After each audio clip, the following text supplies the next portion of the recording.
Good afternoon, and welcome to Praxis Peace Institute's Friday program.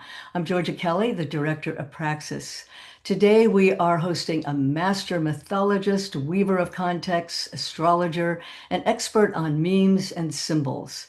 Carolyn Casey is the host creator of the Visionary Activist Show on Pacifica Radio, which airs on KPFA in the Bay Area. She launched her first radio show in 1996 with the noted Jungian analyst James Hillman. She has offered mythological astrological news analysis to ABC's Nightline, CNN's Crossfire, CBS Night Watch. You need to get on Jon Stewart's show. That's got to be the next thing.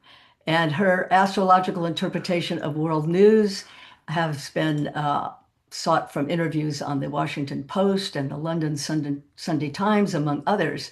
And it also in I guess it was 2004, 21 years ago, Carolyn was the weaver of context at the Praxis Peace Institute conference, The Alchemy of Democracy, that was held in Pacific Grove. And it was such a fabulous talk that she gave, weaving all the various themes of the conference together, that people basically are still talking about it, Carolyn. You made an incredible impression.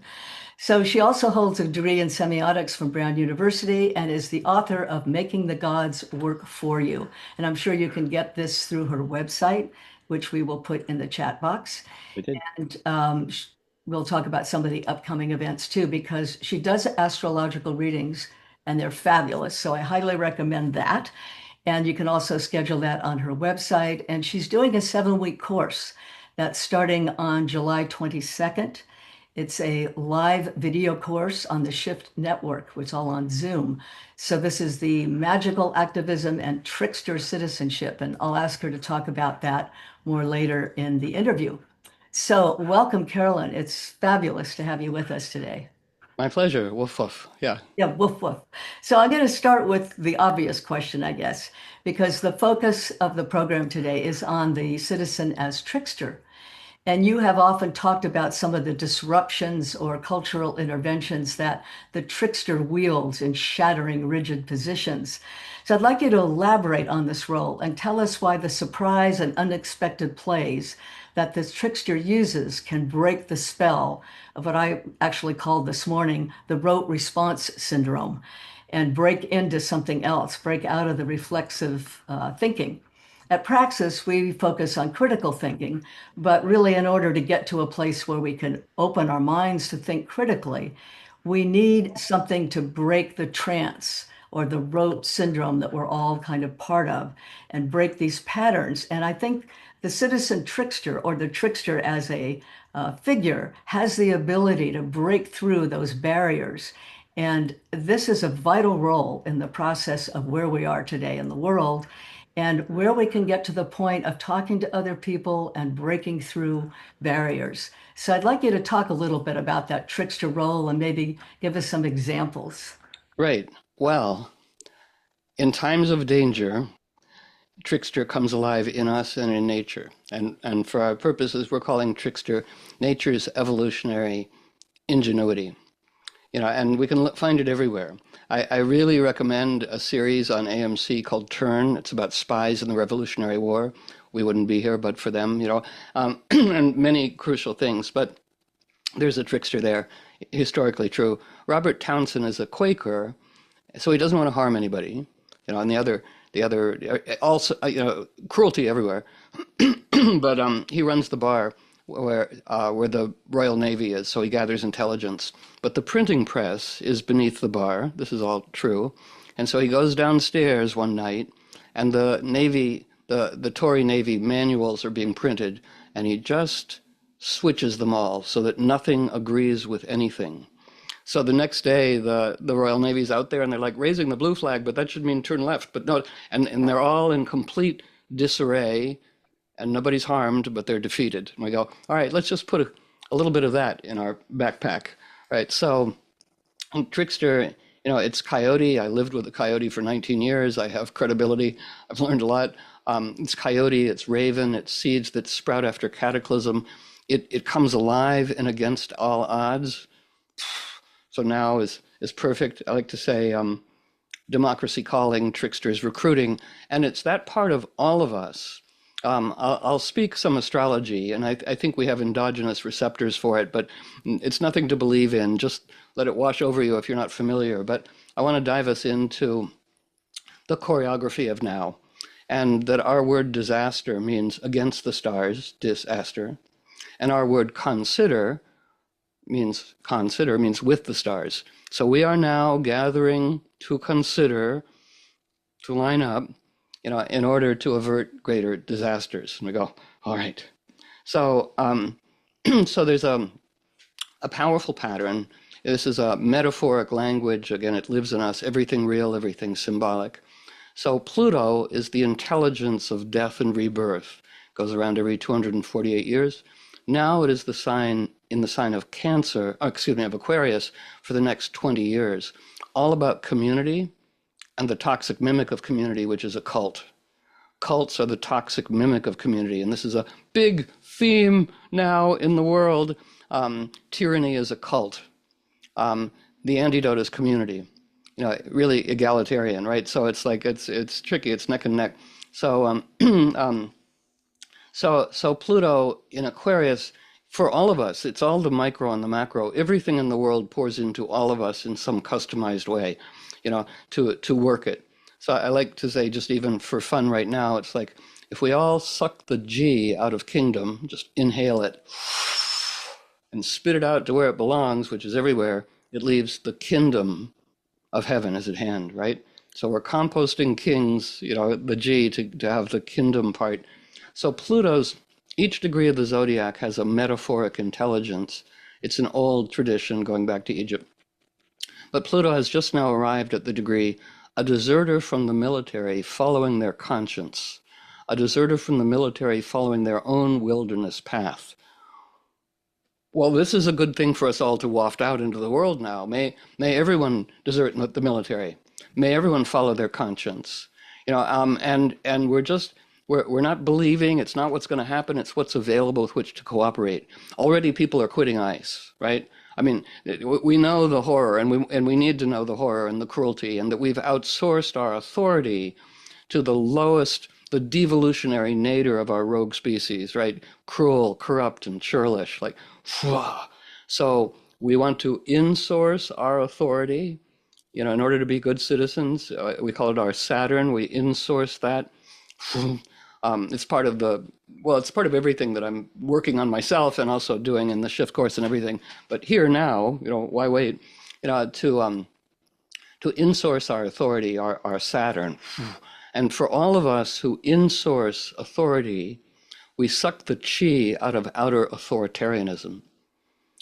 Language craft. I'm always learning from wonderful David Graeber, fantastic historian. And the last thing I learned was our word free comes from a Norse word, frey, which means friend. Freedom is friend, means beloved friend. So freedom is beloved friend. And our word civilization comes from civilitas, which is disciplined, dedicated citizens. Not monuments, not whatever, it's dedicated citizens. I love Margaret Mead saying she knows when she's encountered a civilization when she finds the remains of someone who had a broken bone that healed. She goes, that's a civilization. Mutual aid. And so we go, okay, so so there's huge opportunity. Pluto, giant cauldron, everything into the cauldron, empires collapsing. I mean, everything, in all of our lives too, it's like the old structures are going. And certainly the support structures are being ravaged as well. So all we have is us, right? Actual community, mutual aid, who brought what, which is a lot unnecessary, and it's rising aroused. And so I'll show a chart of now, just the sky map of now, and in a moment, and the sky map of the chart of America, but yes, to cultivate all of our trickster skills. So part of it is, well, astrology in its deepest form is really one of the great guiding languages of antiquity of what it means to be a fully participatory Earth citizen. We have so many ways to participate in the fate of the world. So being self-possessed prevents us being possessed. When I wander into QAnon thing, and it's time to go, I go, May we all awaken tomorrow morning self-possessed rather than merely possessed, right? And everybody likes that. They think it's them. So here's the tricky part for all of us as training, as storytellers, as agents of cool response. What are the skills we most need now? And so to tyranny and empire feed on division and polarity. And here's the tricky evolutionary challenge. Tyranny does horrible things, which makes us go, oh, fuda, on which it feeds. Right? So the trickster in nature, ingenuity and coyote and everything spirals out of that. How do we not feed that? And part of it is storytelling.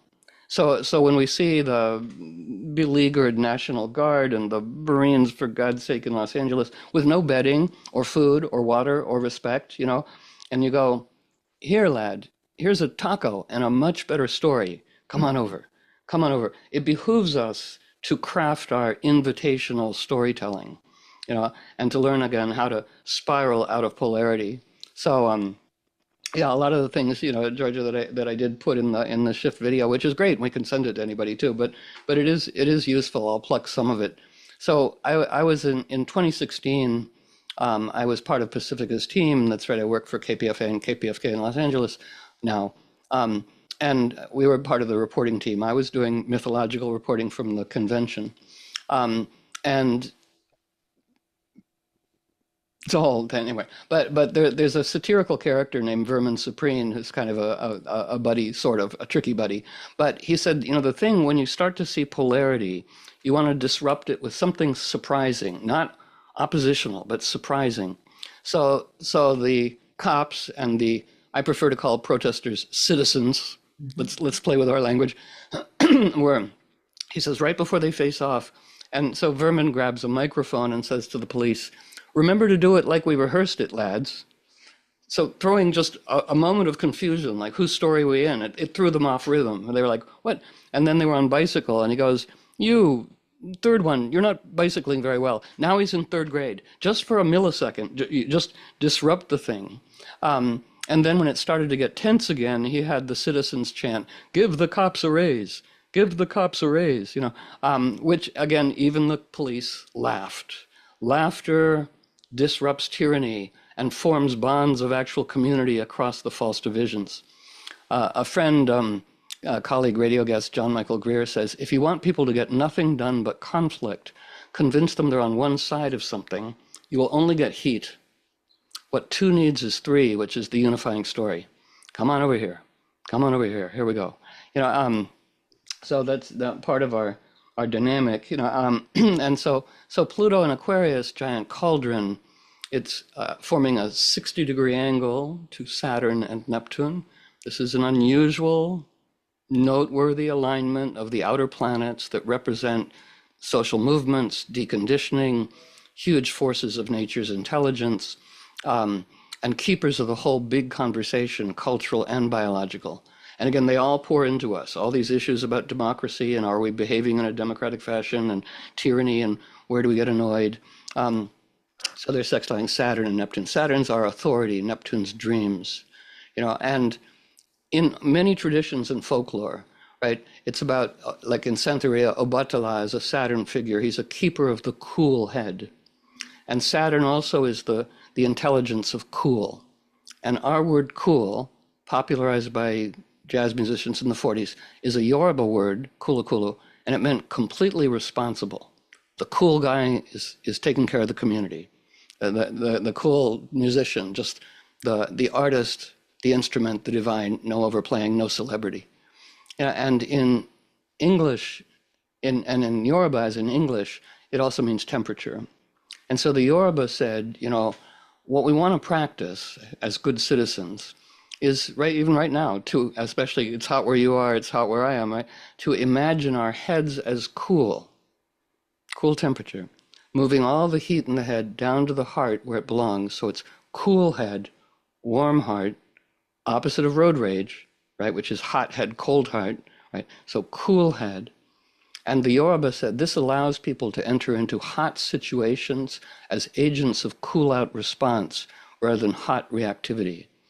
And I think this is something to practice as citizens, to go, to defuse, to practice all of our skills, everything we've ever done, everything that's ever been useful, every quote, every book, every whatever. It's like, because this dangerous time says, Trickster, everything that's been undervalued, suppressed, ridiculed, imprisoned, exiled, but is of great value, is coming back up in our lineage, in each one of us.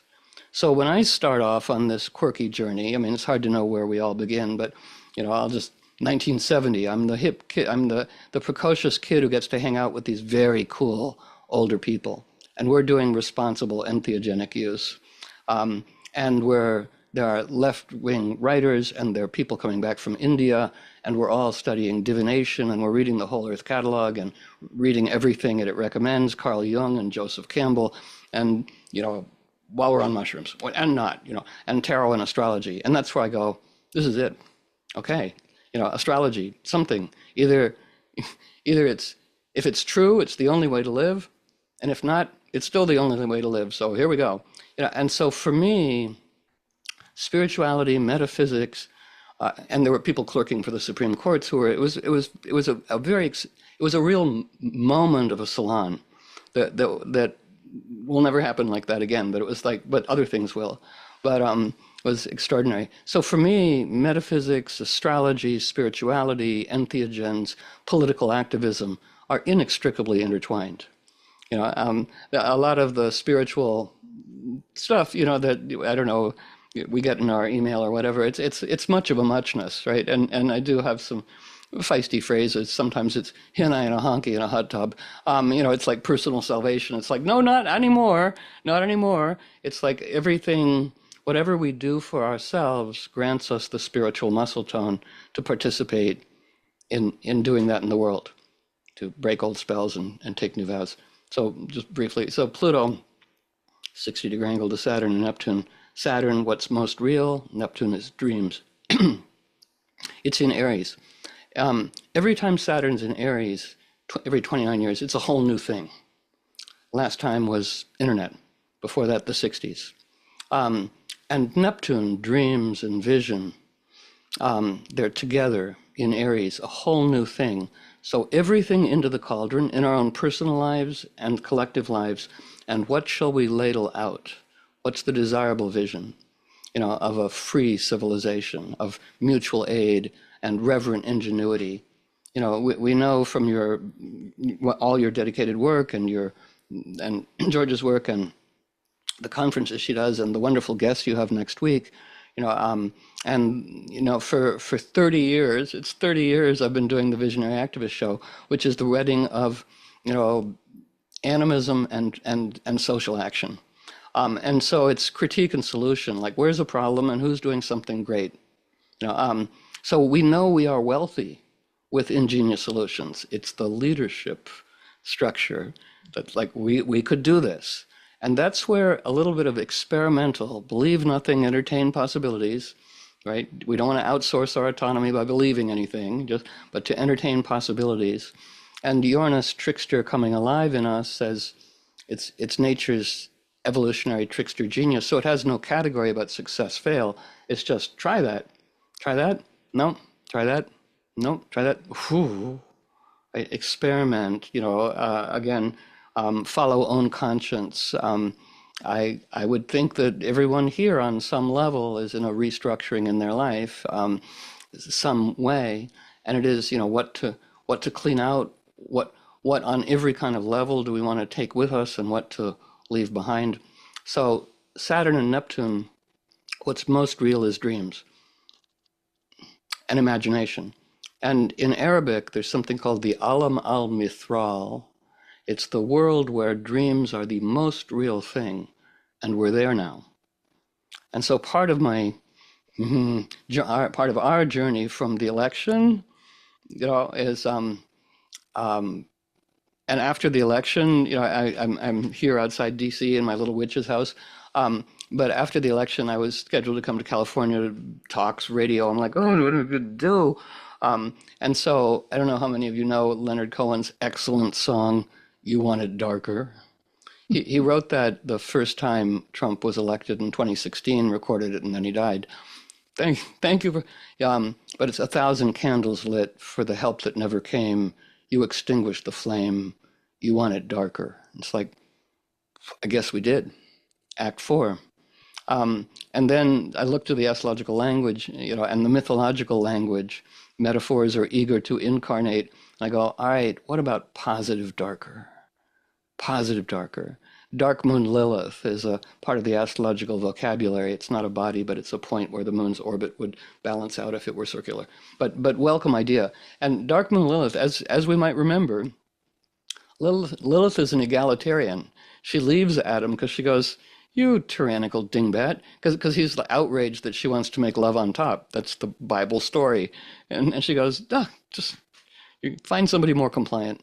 And I like that Dark Moon Lilith comes with a lot of friends. Nemesis is the goddess that takes down unjust empire and unfair fortune. We go, oh, that'd be good. Let's invite her in. The wrathful Dakinis, let's say that all mythic figures are metaphoric animations of intrinsic intelligence in nature. So what metabolizes poison? The wrathful Dakinis, some of you might have heard of them, but all traditions have this, right? And that's what we want to welcome. The wrathful Dakinis represent the cauldron and what metabolizes poison. They were first, before orthodoxy got a hold of them, they were wild. They were depicted as part woman, part animal, right? And that's a useful thing for all of us to think about. Part coyote, part raven, part crow, part beaver, part, that might be part of our responsibility, opportunity as humans to borrow qualities of intelligence, from flora, fauna.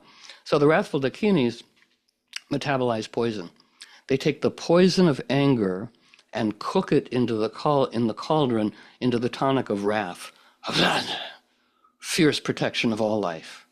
So it wants to be cooked, right? Rather than just, tantrum yoga. And again, in this hot reactive circumstance, to not feed the Dementors. Please don't feed the Dementors, right? Say the backstage gods with like, rah, rah, rah, rah, rah. We might also say, for play, critique without vision is complicitous with dominance. This sucks. Here's how it could be. That's a really good idea. I love that our word irony, or actually it was a British study that said, to the degree to which people are ironic is the degree to which they can have compassion. And at first I like it because it's like, what? We think of irony as kind of a British bitter put down. But to be ironic requires holding at least two stories at once. What is and what should be. And we really want to hold that. We want to create our own shadow government about this is what it should be. And there's cooperators are standing by, lots of people, the invitation. Much good is going on, and tricksters afoot. So what is and what should be.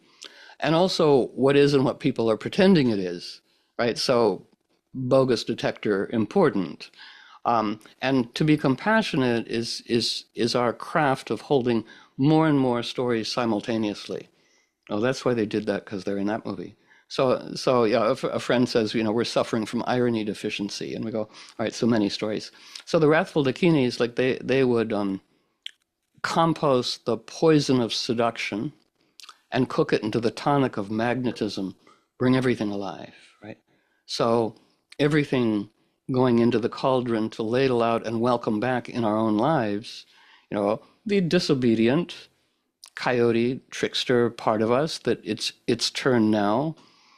And I love, having lived with coyote, actual coyote, right? I have some of her hair here. But there's, trail videos of coyotes watching mean people setting traps, right? And the mean people are setting traps and the coyotes are watching.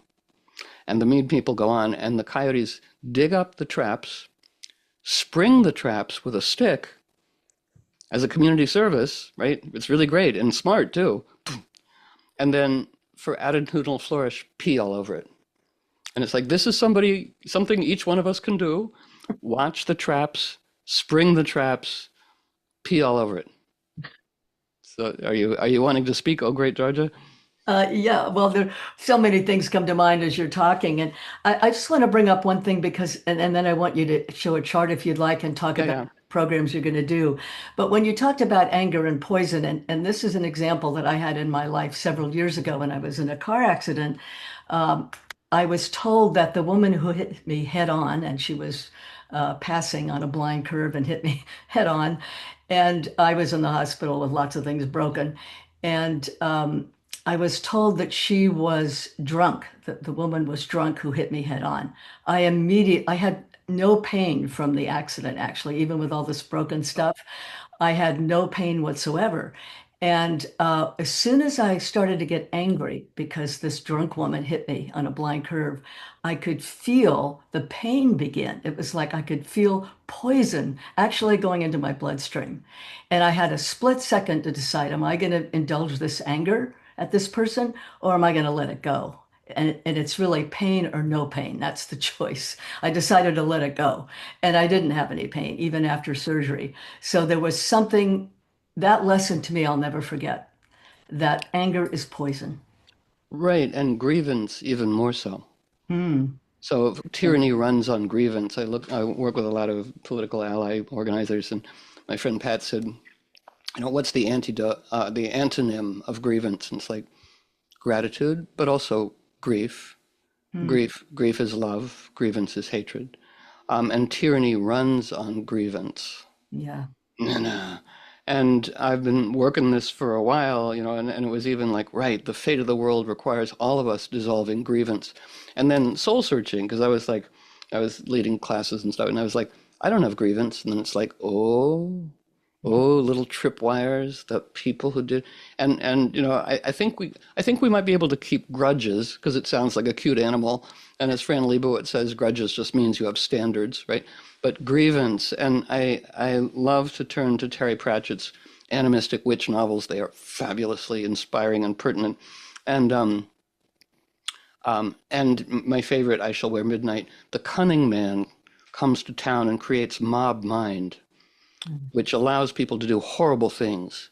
And the young girl witch says, we can all feel this when we say like, oh, I don't know what got into me. I don't know why I said that. Mhm. Oh, I don't know where I had that mean thought. I mean, I saw a stranger and thought, what an ugly, what was it? And it's like, ooh, it's like, it's collective mind. It's collective mind. So her job and our job is to dissolve the mob mind of the Mhm. con, right? And Dion Fortune, right? She's a great mentor of mine in Georgia. I used to read her in our old occult days, which we want to bring back. Everything we've ever studied, we want to practice it, right? So Dion Fortune says the purpose of ritual magic is to spiral into group mind, expanded wisdom and tolerance.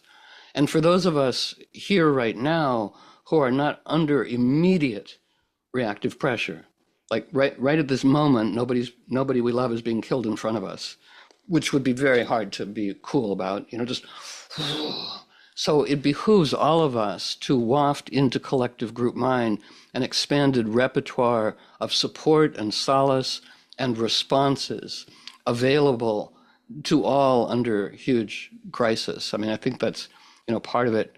So if we everything can be liberating or tyrannical, if we like democracy, you know, um, then let's tease it into every part of us, into our manners, Mhm. And so Uranus, which represents trickster and ingenuity, and it's dancing with everything. Um, um, so it wait, there was a thought. That's right. Uranus and Gemini has many thoughts all at once. There we go. The thought came in well, it'll come back. And in the meantime, I'd like you to tell us a little bit about the Yeah, I 7-week did. program I you're going left to a do. message. He didn't pick Charlie, you up. need to mute. Uh, Yes, Charlie, we're all going to join your meeting. Well, I just muted him. Okay, right. So So I want you to tell everybody a little bit about the 7-week course you're going to do. right. Well, let me just for the fun of it show us the chart of right now for Oh, sure. everybody. Okay, so this is an astrological chart is just a map. It's just a stylized map. So here's the Earth. Here's Sonoma, California. I did it for Sonoma. This is the line of the horizon. Only thing different. This is on left is east, on right is west. But it's just where are the planets now? Um, and So disaster and consider. And a friend of mine was a PhD in the history of divination and the Delphic Oracle. Oh, leaders, try consulting the Delphic Oracle. What will happen if I invade Persia? Right, a great empire will fall. It'll be yours, haha. But that's the smartass comment that the Delphic Oracle had. But we have almost all the questions that people asked at the Delphic Oracle, and they're very sensible. Are our plans in accord with the whole larger community? And if not, what should we do to come into accord? What a great idea. So I was enthused to see at our gathering, right? Because whatever we're dedicated to is how synchronicity will speak to us. So this is all above the horizon. This is below. But here's Pluto to Aquarius, deserter from the military, following their own conscience and their own wilderness path. And right before we convened, the moon was right there, and now it's right there too. The moon's degree is restoring a lost condition of spirituality to the world. And sometimes, I think throwing everything into the cauldron, every now and then I go, what if astrology is just a whole bunch of nonsense? Let me throw it into the cauldron, and then go. So it was Easter Sunday evening into Monday, and I have a screen of the chart of now always, and I go, oh, there's a Pluto moon conjunction like right now for us. And I go, this is powerful. Like it was 1:15 in the morning. I took a note of it going, oh. And at that time, at that exact time in Rome is when Pope Francis died.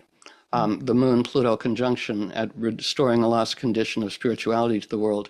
And it was exactly overhead when he died. And I'm like, what a class act. Our greatest environmentalist, really. And he did a wonderful thing in appointing Pope Leo, like, oh. And Pope Leo's first bishop appointed in San Diego is now inviting all the priests to accompany immigrants to all of their appointments. It's like, right, the church community. It's like, no sides, welcome, welcome. Yes, all good-hearted people and ingenuity, dance to protect each other. So here we are, a community, and it's got a very quirky angle. I'll just, the planets represent living qualities of intelligence that reside in all of us and connect us to the world, and it's the pattern. So in the sky right now, Jupiter, curiosity, blessing, journeys, is in the sign of Cancer, the sign of its exaltation. Cancer providing nourishment. Scheherazade in the Arabian Nights says, people need stories even more than they need bread. It's a primary crucial thing. And Jupiter is right where it is now, where it was when this country was founded. It has a lot to do with history. And so it's like history being informed. So here's the cauldron. Here's Saturn, Neptune, our dedicated vision. And what shall we ladle out? Informed by history, a whole new thing, but informed by history, all of us, the Revolutionary War, the disappointments, the betrayals, the thing, the good thing, all of that is crucial. And I do love the phrase, somebody used the well-worn phrase, those who do not history are doomed to repeat it. And then somebody added, those who suppress the teaching of history intend to repeat it. And it's like, oh, yeah. So we want to be savvy and alert that way. I will switch, but here's Dark Moon Lilith. She's rising in the east in Sonoma. That's great. She's trining Jupiter.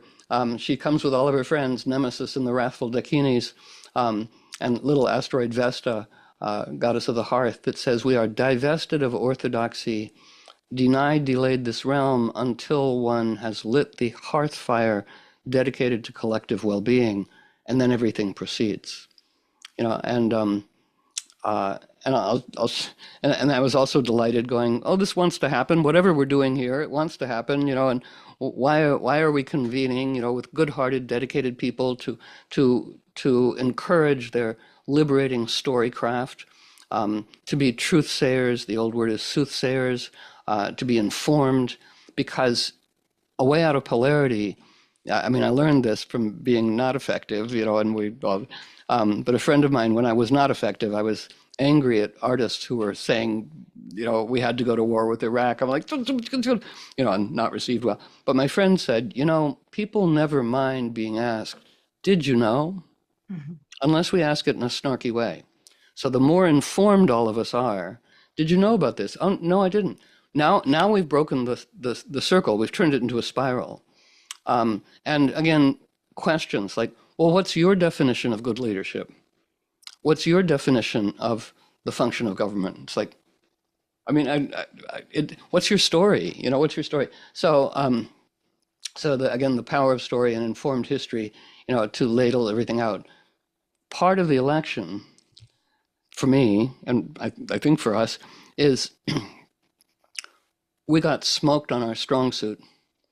The Dementors, the black magic Opus Dei Inquisition oligarch tech bro monstrous hybrid, they've been visualizing. I mean, literally visualizing, like Steve Bannon is an occultist, which is get up every day and visualize tyranny. They've been doing this for generations. Elon Musk's grandfather goes, I'm a Nazi and happy about it, and technocracy. He comes up with that, going, democracy, the hell with that, technocracy. They've been working this for generations, right? And we're like, oh, and this is our strong suit. This is the basis of all esoteric participation in the world, that a clear mental image tends to materialize as an actual condition or event. And this was part of Dion Fortune's work in World War II.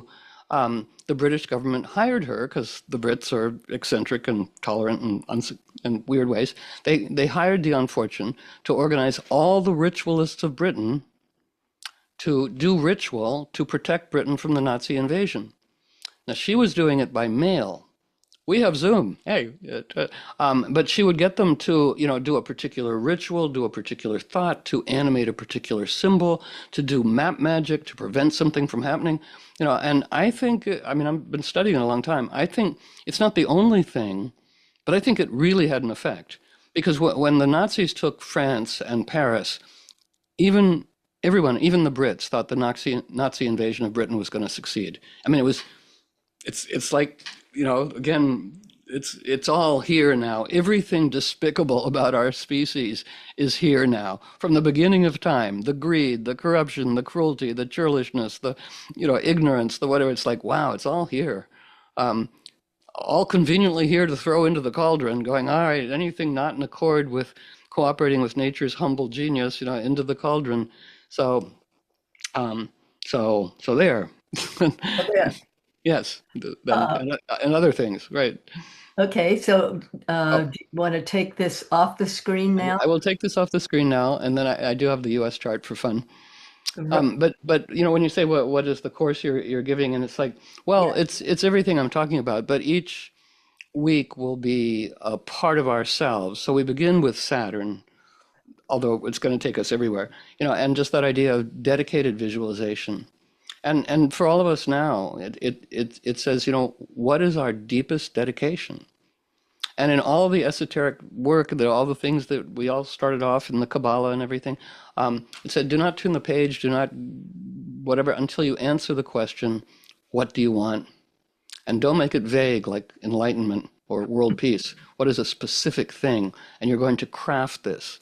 And again, Steve Bannon is a studied esotericist. He is a declared black magician. I mean, for real. Mhm. And all those people, the Opus Dei and the tech people, and they're all using entheogens now too. Like everything is like, oh no. Peter Thiel is starting, mushroom retreat centers. I'm like, oh, geez. Anyway. So all of that nuance and complexity are crucial. So, yeah. So just a very brief thing. I'll just show you the U.S. chart Okay. with everything. That Um, because so of this thing in his throat, Please mute.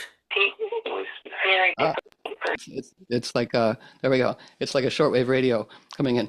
Whoops, no, that's not what I wanted. Sorry. That's what we were looking at. Right. So let me bring in this brief thing here. Okay. So briefly. No, wrong thing. It's very persistent. Oh wait. Oh, here we go. Okay.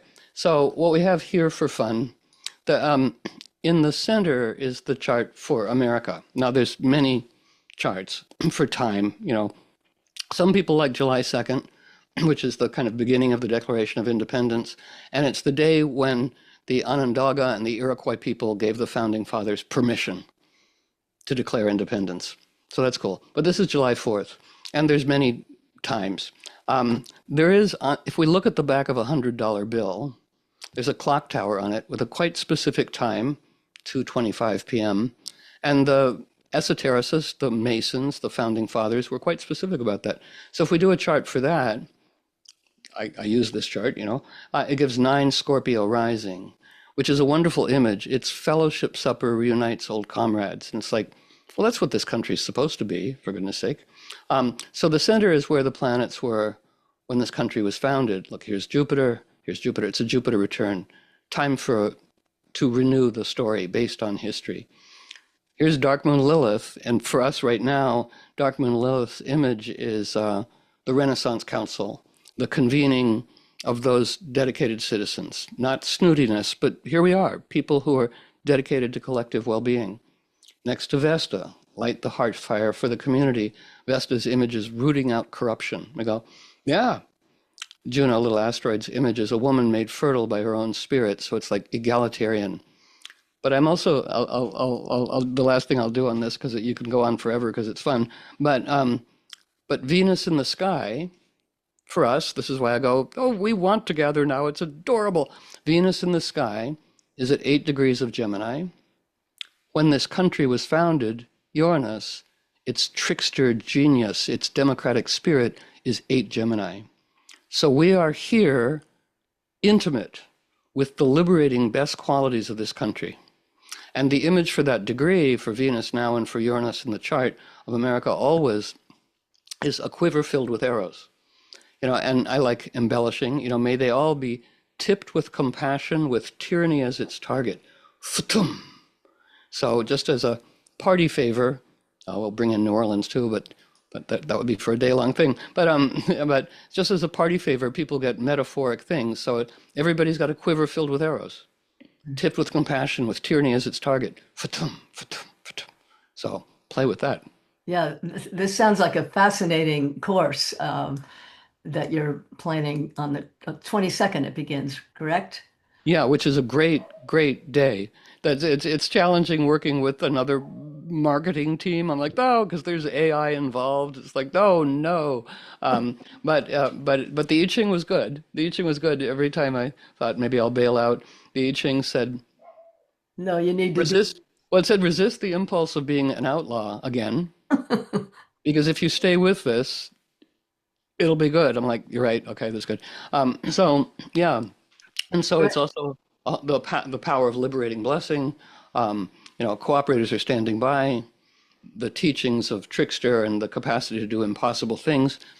And then just one other thing I really want to put on the table here for us, Jupiter, storytelling. The 5-act structure of storytelling is important to all of us because it's intrinsic to nature. And my playwright friend who taught me this decades ago said, Act 1 is here we are.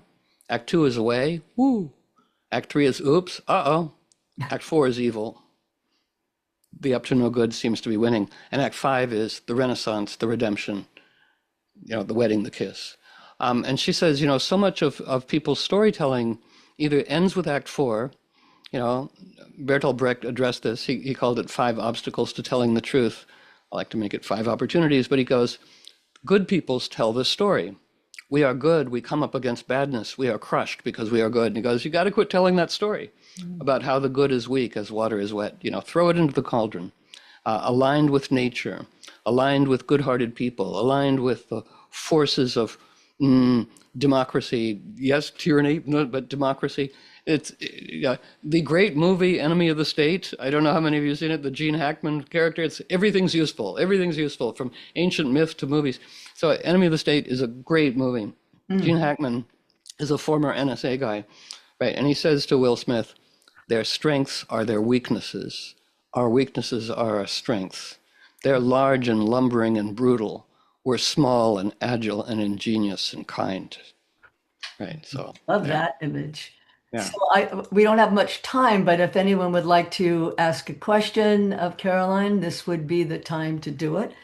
Otherwise, we have other things we could talk about too, but I'm looking to see if anyone wants to say anything. Yeah, chime in, feel free. People can unmute themselves if they want. Well, actually, usually I want to call on them so that we don't have everyone talking at once. People are constantly coming in and out, and I'm not sure what that's about.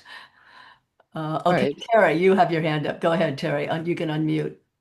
Thank you so much. You're kind of shifting my whole thinking and Excellent. following most of what you're saying, but 100%. But so I have kind of a random question. Since you're talking about symbolism and all kinds of things, I'm just curious why you have that Carl Hyacin novel, Fever Beach, very prominent behind you. Is there any meaning to that? Is it a great book Well, that means something? Or yes. I'm just Well, curious. because we are broad in our mythology, and I love Carl Hyacin. He's a detective novelist and a journalist out of Florida, because he's so angry at what's being done to the land, and he turns his anger into dark, liberating wit. And this was, I've read all his books, but this one was coming out, and and he takes everything on QAnon and right wing kookiness and every. I mean, and Proud Boys, and he takes it all on, right? And again, and the trickster characters who, against all odds, somehow triumph through ingenuity, and everyone meets their fate in some perfect way. I want Carl Hyacin narrating what would happen to alligator Auschwitz, right? Because he would have a perfect, like in his novels, the evil people, they do get eaten by the killer whale in the theme park, or liposuction to death, or some perfect fate. Because in detective novels, one of the things that we love about them is you get accountability. You get accountability. It's resolved at the end through the ingenious, dark noir figure who, is again a hero. And don't we all love a part of now, in a way, which lives in our hearts, of the befoibled, all of us befoibled, people who come together, very different, to do some impossible thing, right? And it's like, we love that. It's the King Arthur story. It's the ancient movie, The Dirty Dozen. It lives in us. We love that. And that's also just even just our dedication, dance us into place where we can do the most good, have the most fun, contribute our gifts to the community, right? But yeah, no, it amuses me because it was my reward for reading many serious, heavy books, and this is like, oh, it's so tasty.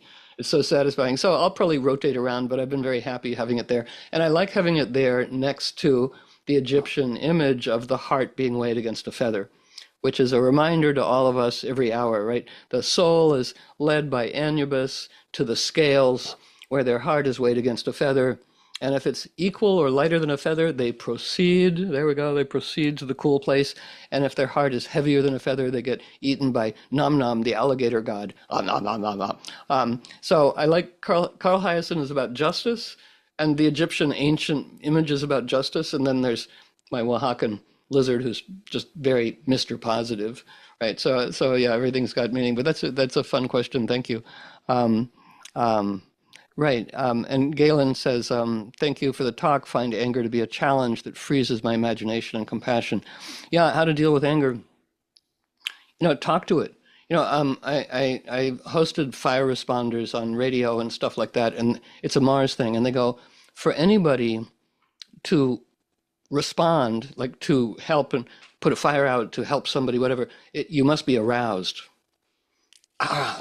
right? And anger is part of that. So we don't suppress it, but we cook it.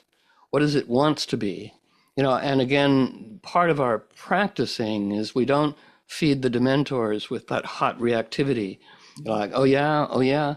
And we're all learning this together. The neighbor who's annoying, like, I mean, just every moment is how's our heart doing, and are we reacting or responding? To react to anything is not free, which is why I'm all in favor of, can we compost the word used in therapy, trigger, right? Because that makes everybody a gun, for God's sake. It's like, how long will we have war? As long as we have war metaphors. I'm also extremely interested in composting the overuse of the word vulnerable as a relationship virtue. It's a war word. It comes from battle. It means woundable. Oh, I found the vulnerable parts of my friend, he revealed. And I go, that's very kinky, right? And somebody said, no.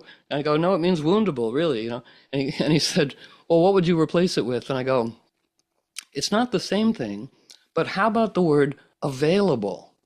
I found the available parts of my friend, and I revealed the available parts of myself. And it's like, oh, that's fun. And if you look up available in a etymological dictionary, it's a great word. It means effective for good, available. So it's like, so I want to get, I also am very interested in tossing the word impact into the cauldron unless you're having a heart attack and you need a sudden violent encounter. Everybody's impact investing, and do you want to have an impact? And what's your reaction to this? It's like, oh no, impact. Do you want to have a short violent encounter? What about a long curvy influence? Right? Just words are one of the language is one of the great technologies of participation, and the backstage gods are like eager. The studies, even just scientific neurological, our brains are symbolic. When we say fight, and I'm not going to begrudge Bernie Sanders saying we're fighting for justice because God love him, but when we use the word fight, our brain goes, "Arr!" You know, it's Georgia getting angry and heating ourselves up, and our heads get hot. We're going to fight, even for justice. We're going to fight, and clearly, there were the whole election. We could hold do a whole thing on that. Oh my goodness! But when we fight, we win. I'm like, apparently not. When we dedicate, we win. And when we're deliberate, we win. Deliberate comes from Libra, and comes from two verbs, librari to balance and librari to liberate and libari to balance. When we're deliberate, we're in a state of liberating balance for everybody around us. We're all experiments in progress, yeah? I just thought of something that would be wonderful for you to do, Caroline, and that is put together a booklet of these war metaphors and what they could be replaced with. Because we use so many of these words without even thinking. They're Right. just Yeah. part of the Well, like at everyday. Shift, they're like, what's your target audience? And we'd like you to put some bullet points on the page so that people don't get triggered. I'm like, oh, God, this is perfectly customized Yeah, to get my bullet goat, but points. I'm getting my goat back. I'm getting my goat back. Right. Yeah, So there's that. But tell us also, about the goat, getting the goat. That was really an interesting story, and I well, think it's useful for all of us. So when people say, if it's still in vernacular, somebody got my goat. The goat is a symbol for Saturn, and but but our seeing again, participating in the news, participating in the metaphor. If somebody got our goat, then we want to see it returning even friskier and less obedient than before it got. Right? And I work this a lot in groups too, because it's like somebody got my goat. Well, it's your responsibility then to get it back. Like, it's the antidote to grievance. That person got my goat. Are you going to feed tyranny with your grievance, or are you going to get your goat back? And I do want to address Deborah's worthy question. What about feeling depressed and beaten down? How to find motivation and energy? Well, we're all working this. Two things. In Terry Pratchett's novel, the young girl witch is helping the old patriarch to die, even though he was a tyrannical dingbat. But she's helping him to die. She's taking his pain away. And she says the first thing she learned in witchcraft was all about balance, balance again, how to let the pain flow through you, not into you, right? With the news, like the center of the seesaw is neither up nor down, but upness and downness flow through it. And it's like, better a trickster than a martyr. And the difference is both trickster and martyr take on the unmetabolized poison of their own family and culture, and the martyr goes, I've taken it on, and now I'm going down. Trickster, in all of us arising, also takes on the unmetabolized poison, but does not presume to do it alone. Invites in the wrathful dakinis, invites in what metabolizes the poison. So back to your excellent question, important for all of us, the Deborah part of all of us asks this important question for all of us, feeling depressed. It's a Saturn thing. Whoops, I went away. Okay. And Saturn, has a dark humor, and Saturn says depression, too shallow, go deeper. Dedication is the antidote to depression. It's like, oh, passive. It's like, what are you dedicated to? And go, ooh, and the quest begins with questions, going, I wonder what I'm dedicated to. And the wonder magnetizes a responsive augury. I wonder what and then we're in the dance. Last thing, the unfortunate, so many things, right? Two things. She's working with the ritualists of Britain to protect Britain from the Nazi invasion. And she said it was essential in our work to maintain an atmosphere of tranquility in our workspace. Otherwise, how could we have hoped to have been a nucleus of stability for the nation's soul? We're replacing that with the Earth soul. Upgrade. And she said part of our capacity, our discipline, that's the antidote to depression. And she's writing and teaching when bombs are falling, like 100 feet from her house. I mean, she's earning this thing. It's not a made up groovy thing. And she said it was our absolute dedication to the desirable outcome. And I was like, oh no, steady, steady. And that's a training. Steve Bannon's done that training. The Absolutely. Dementors are dedicated to the horrible outcome. It's for us to go, whatever. So there you go. I'm going to do one last question because we are at the hour and I don't like to hold people hostage. But Ben has his hand up. If you can do a quick question, go ahead. Hi, Caroline. I wanted to give you kind of echo some of your teaching by telling you about an event that I got recruited into. We did our first rehearsal yesterday. This next Thursday, we're going to be doing a rendition of Springtime for Hitler. Oh, good. There's a group of us, Daniel Solnit recruited me into this. Excellent team. So I'm a Nazi officer and I've already got my outfit and I really can hit that part. We've got a bunch of brown shirts. We're going to have a cannon and a cardboard tank, I guess. So we'll be having. So as we were doing, I think what I was noting was like we were talking about like changing the people's frame because we're in the park rehearsing, and there's this group of Latinos who are doing this beautiful folkloric kind of thing, very elegant and with their music, and they're the boyfriends and who are watching this whole thing, sitting on the tables, are watching the white kids. They're like, "What are these crazy white people up to?" They're like, they understood immediately. They got immediately what the joke was, that we're making fun of ICE and of Stephen Miller and that whole crew. And so it was a nice sense of like being able to bond on the basis of those shared cultural signifiers. So that's kind of my way, is composting tyranny by mockery. Yeah. Because they want us to be scared of them and they're giving us reasons to be scared of them, but we still have the capacity to mock them.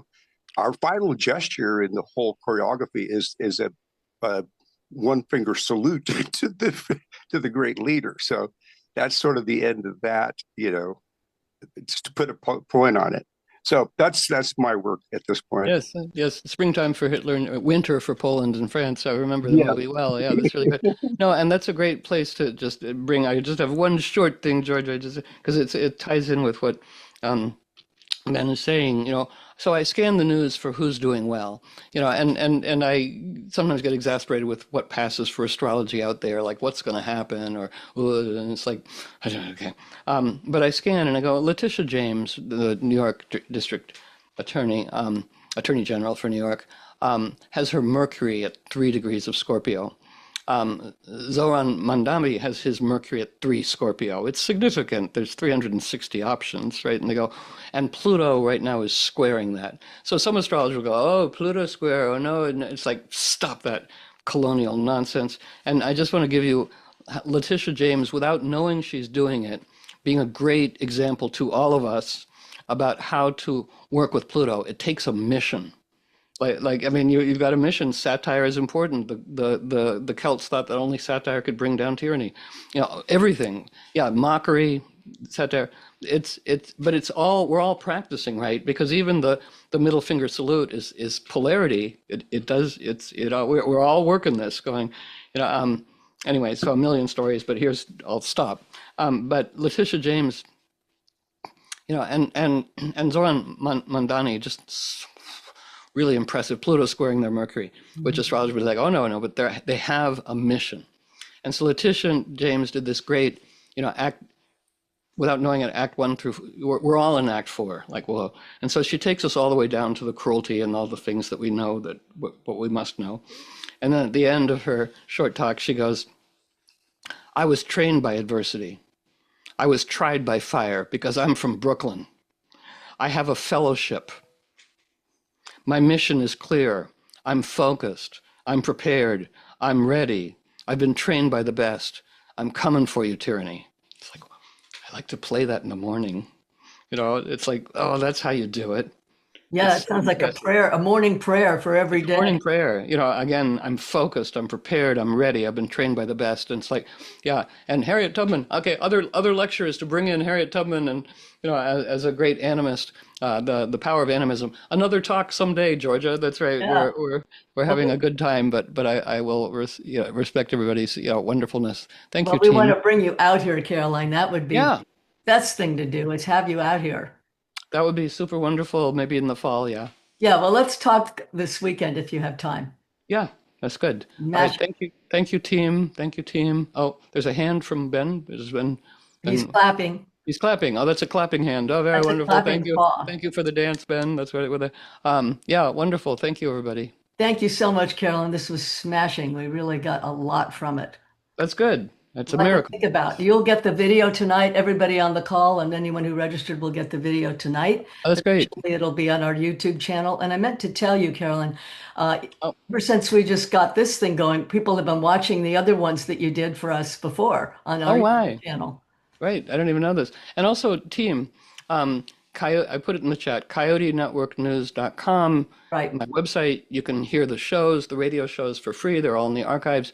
You can see a pretty good write-up of the shift thing that's about to happen and something else I can't remember. And Anyway, charts for all of your reading. mythological needs, right? Yeah, and astrology charts if you want a Yeah, it's session with really me. great. Yeah. Okay, thank you. Thank you, Carolyn. Thank you, everybody. Your inner coyote thanks you. Right. Yeah, I'll just. We're waiting for you to close it. We can't Oh, leave. I'm not going to close it. Not Oh, yet, because people want to hang out a little bit, and I don't oh, want you to have to hang out. I just, I you like hanging out. know, Like you mean the feel parties free, continue Caroline, on to without leave us? anytime you want. You're, Okay, that's good. That's good. but sometimes people want to just casually hang out and talk a little bit. And if you do, just unmute and you can say what you want. Now it's kind of a free form time. I will stop the recording at this point. Hmm.